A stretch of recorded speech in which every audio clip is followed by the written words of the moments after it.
Artificial intelligence is also being deployed in the fight against seasonal allergies. CBS News national correspondent Dave Malkoff shows us how technology is changing the long and tedious process of pollen counting.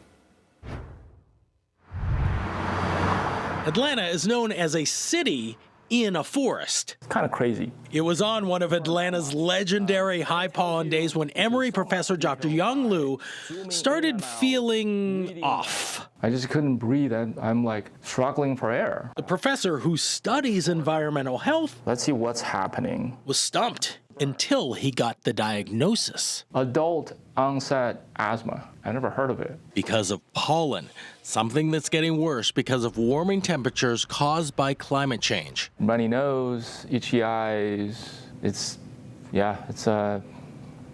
torture. Those symptoms are exacerbated by the amount of pollen in the air, which is determined by a daily pollen count.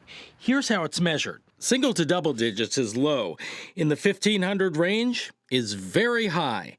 Anything beyond that is an off-the-charts day, like just recently in Atlanta. In early April, the pollen count was extremely high, reaching 8740. That is the third highest day since Atlanta Allergy and Asthma started counting this stuff back in 1991. So many people don't realize what we do.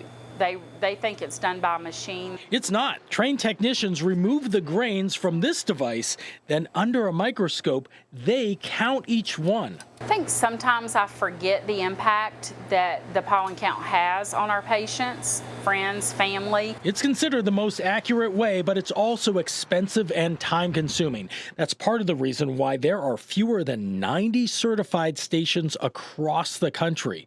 And some states don't even have one. The pollen monitoring in the U.S. is very, very sparse. Let's see what you got out there. I'm excited to see what's outside. New technology like this can automatically count pollen and provide live, hyper-local data.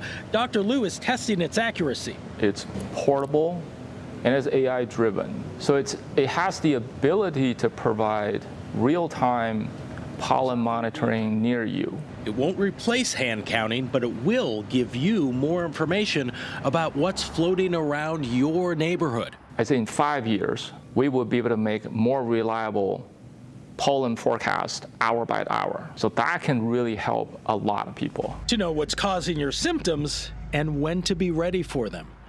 Dave Malkoff, CBS News, Atlanta.